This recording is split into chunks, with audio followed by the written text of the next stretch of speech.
Further, assessee markets the agricultural produce of its members stock.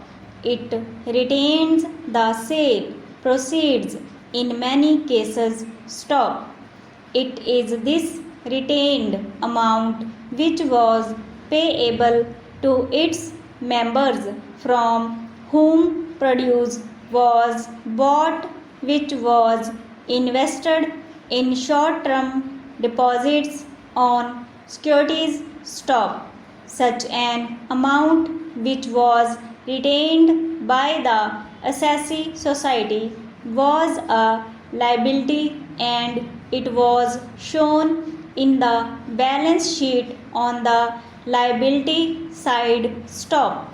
Therefore, to that extent, such interest income cannot be said to be attributable either to the activity mentioned in section 80p of the Act stock. Therefore, looking to the facts and circumstances of the case, the assessing officer was right in taxing the said interest income under section 56 of the Act stock to say that the source of income is not relevant for deciding the applicability of section 80p of the Act would not be correct because weightage needs to be given to the words the whole of the amount of profits and gains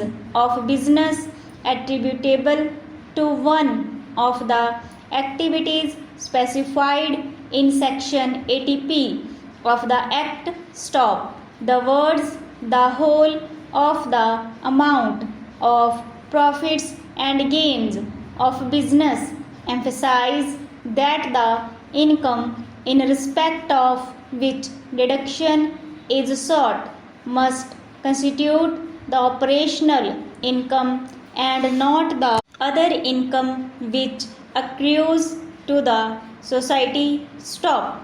As regards validity of the notice under section 148 of the Act to reopen the assessment, it essentially concerns factual aspects stock.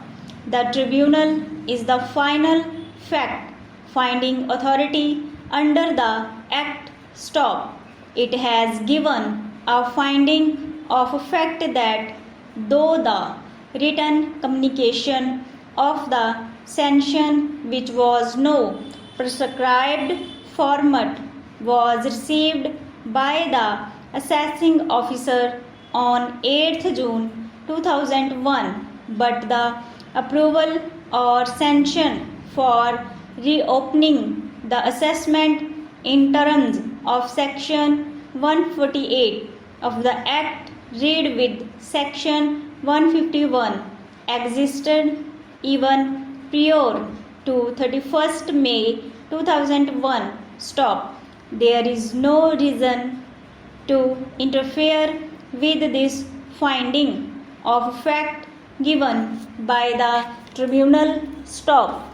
In the instant matter, the question whether on the facts and in the circumstances of the case the tribunal was right in law in holding that the income by way of interest on deposits held with scheduled banks, bonds and other securities was chargeable to tax under section 56 under the head income from other sources without allowing any deduction in respect of cost of funds. Stop.